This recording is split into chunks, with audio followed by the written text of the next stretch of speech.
Hello. Just got home from work and stressful and toxic pa rin as always. Every day. Every day na lang. So, ayun.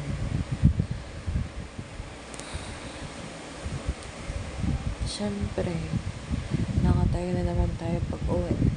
Nakatayo na naman tayo sa minibus. Modern jeep. Pa uwi. May bago pa ba dun? Siyempre, wala nang bago dun.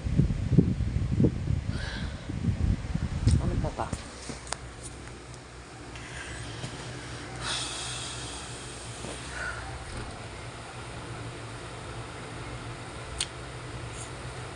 Tapos ayun, toxic pa rin naman. Ang daming pasyente, ang daming pauwing pasyente. Meron pang isang pasyente na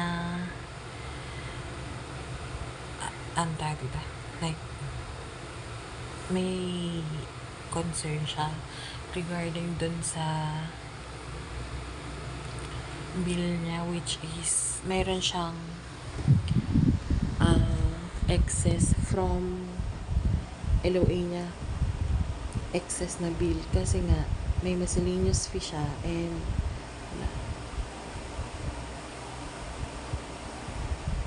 may miscellaneous fee siya, then meron din siyang excess sa room kasi sa insurance niya ang allowed lang na room is regular private. Kaso lang si ate ko nasa big private na room. So, may excess talaga siya. Then, meron din siyang mga ni-request na extra pillow and extra meal. Kaya meron siyang excess talaga. So, ayun. Then, di naman siya nagreklamo. Like, gusto lang niya malighten up yung sarili niya regarding dun sa excess nga niya na kesyo daw hindi in-explain nung admitting officer before siya ma-admit na ganito po, may excess po tayo if nasa big private po kayo. Pero turns out na na-explain naman daw pala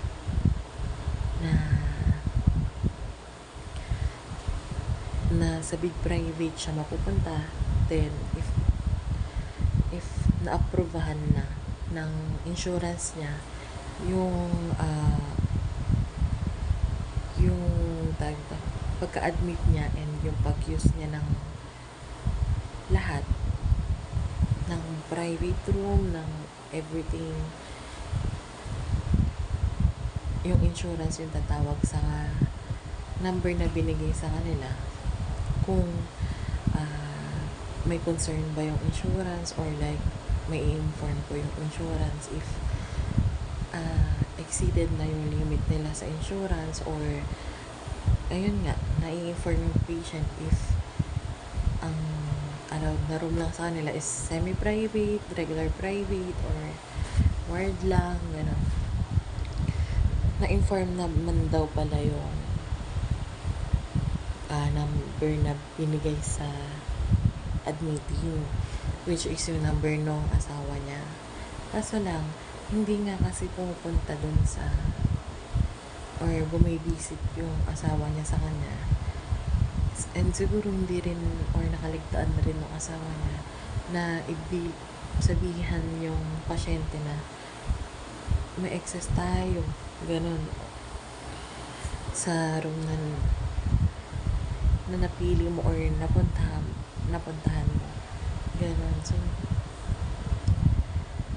ayun lang. Pero na-lighten up naman yung relative na ayun, may excess talaga sila, na na-inform yung number na yung pasyente mismo nagbigay kung sino yung tatawagan. Kasi syempre magbibigay ng information ng pasyente before siya ma-admit kasi siya yung nagpa-admit sa sarili niya wala siyang kasamang iba. So, pumunta siya doon, nagpa-admit siya, na-explain sa kanya lahat, and siya mismo nagbigay kung anong number or sino yung kukontakin kapag regarding sa insurance niya, tapos kung syempre relative siya. So ayun, okay naman na lighten up na rin yung pasyente regarding sa excess niya, and syempre okay lang naman yung ganun na magkaroon tayo ng concern, lalo na pera yun. Mas okay ng ganun na nilalighten up natin yung sarili natin sa mga babayaran natin, kasi pera natin yun and kung ano yung na-receive mong treatment, kung ano yung nabigay talaga sa'yo, syempre yun yung babayaran mo. Pero kung hindi naman nabigay sa'yo, syempre magtataka ka na rin naman. So ayun, ano pa ba, pero nagsettle naman na siya ng bill niya, which is okay. Then ano pa ba, isa sa mga kinaka-stress ko today, currently, hindi pala today, pwede i-stressin ko rin kasi siya bukas sa isang araw, is yung ang dami ko ng pending na guarantee letter na i-input sa Excel and then sa DOH na reports namin. Hindi ko na alam kasi billing personnel ako, oo. Tapos meron pang iba pang duty regarding sa guarantee letter na kailan lang din naman binigay sa akin yung work na yun, yung workload na yun. And this week, ngayong week talaga, sobrang nakaka-overwhelm. Especially ang daming pauwing pasyente. Tapos, hindi ko pa maharap yung guarantee letter na yun. Kasi nga, sobrang daming ginagawa. Non-stop yung course, non-stop yung charts ng pauwing pasyente, non-stop yung inquiry, ganun, non-stop yung pagkuha ng gamot ng mga inpatient. Tapos yung guarantee letter, non-stop din, ate ko. Ang daming may guarantee letter, ang daming nag-guarantee letter. So, ayun, super stressful talaga. Well, parang medyo okay na rin naman. Hindi pala siya okay kasi yung progress na gusto kong mangyari kanina is first step pa lang yung nagawa ko instead na third step na ako yung nagawa ko pa lang kasi yung gusto kong gawin is na-print yung final bill with guarantee letter deduction na, tapos maayos or ma-check na yung mga requirements ng patient, kung kompleto ba, tama ba, ganun. Then third is yung ma-input ko na siya sa Excel file namin. Kaso lang, ate ko, yung step 1 pa lang yung nagawa ko, ate ko, yung pagpiprint ng final bill with deduction ng guarantee letter. Hindi ko man lang napirmahan. Sobrang hectic, sobrang stressful, sobrang toxic. Hindi ko man lang sila napirmahan before ko siyang paperclip dun sa requirements and sa guarantee letter ni patient, ng mga patient. So, ayun, parang half step pa lang yung nagagawa ko, kasi hindi ko man siya napirmahan. Kailangan kasi ng pirma dun. Pirma ko, tas pirma ni Ma'am Sara, tsaka pirma ni Sir John. Pero kinikeme-keme ko na lang yung yung pirma ni Sir John and pirma ni Ma'am Sarah, ako na rin yung may pirma. Ganon. Para mas mabilis na yung progress natin. Ate ko, kasi naman, pero alam na nila yon na kami na sa billing yung nagpipirma nung pangalan nila if ever na ganon nga. And especially sa guarantee letter kasi wala naman din silang chine-check doon. Ako na talaga ang nag-check doon. So, ayun. Imbis na natapos ko ng one step, wala, ate ko, half step lang yun, half. Ay, so stressful. So freaking stressful talaga. Then, ayun. Ano pa ba? Yun lang naman. Madaming pasyente. Ewan ko. Pagkising ko, bad trip na agad ako, ate ko. Kasi, parang malapit na naman na magkaroon. Mukhang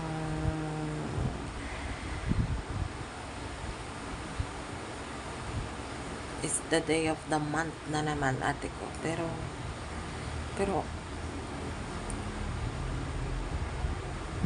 ayun nga. Stress na ako. Tapos, ganun pa. Ay, ate ko. Ayoko kasi ng ginagawa ko tapos hindi ko matapos pero nasimulan ko na. Ay, no, I can't. Naaasar ako. Gusto mo pag nagawa ko yung isang bagay, kailangan ko na siyang tapusin minsanan. Kasi ayoko nang may iniisip-isip pa. Ayoko nang gano'n. Tapos wala pa akong pahinga this week. From Sunday last week up until next week Friday, full duty ako, te. Everyday duty. Walang pahinga, te. 2 weeks yun, ate ko. 2 weeks straight. Para ka namang di nag-iisip eh. 2 weeks straight. Torture siya, oo. Kaso lang, wala naman din akong magagawa. I can't say no. I can't. Hindi ako makahindi. Ewan ko ba? Basta, all I can say is pagod na rin ako. Pagod na ako. Ate ko. Kaso lang, wala naman ang magagawa eh. Work ko to eh. May magagawa pa ba ako, diba? Pero, ilang buwan na lang. Magto 2 years na ako. O, ilang buwan next year kapag magto 2 years. Next year pa ng August, pero next year ng December ako maglilipat. I mean, magre-resign para by January new work na. Gusto ko na talaga ng bagong work. Pas malaki ang sweldo, hindi ganito ka. I mean, okay lang na toxic, ate ko, basta malaki sweldo kasi lang yung sa amin toxic. Tapos hindi pa malaki ang sweldo. Hindi malaki ang sweldo, ate ko. Kasi di po lang alam talaga ko. Nadagdagan workload mo kaso, ate, hindi ka mabubuhay, ate ko. Sorry, Doc. Grateful pa rin naman ako. Grateful pa rin naman. Parang pilit naman na. Grateful ako na may work ako, na ganun yung sweldo ko, na mas mataas sa minimum. Kaso lang, panganay ako eh.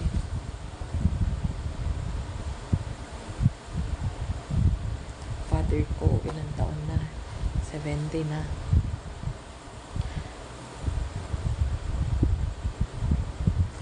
Mama ko, 53. Magpa 54 na. Tapos, ganito kaliit yung sweldo ko.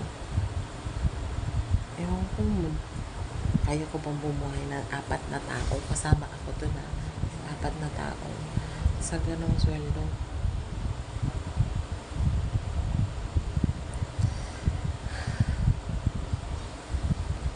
Nahihirapan na ako talaga, te.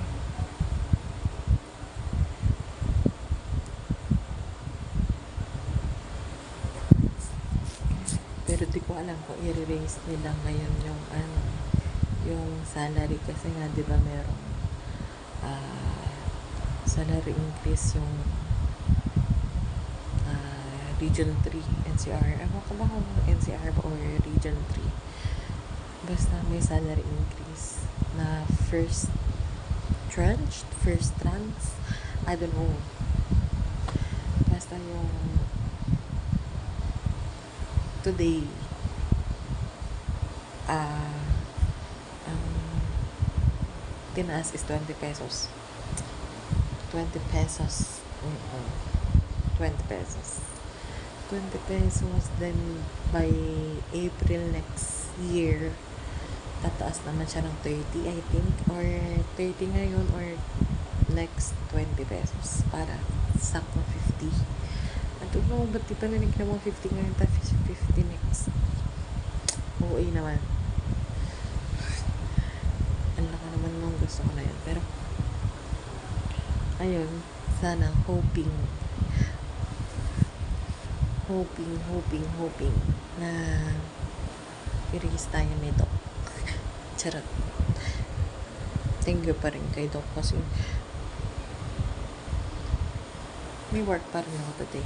Or nagka-work ako. Course. Kasi nga, siya yung nag-approve ng hina-hire. So, yan. Ano pa ba? Oh, siya na. Pwede na yun. 17 minutes na today. Bye na. That's it for today. And today is October 28th. Bye-bye.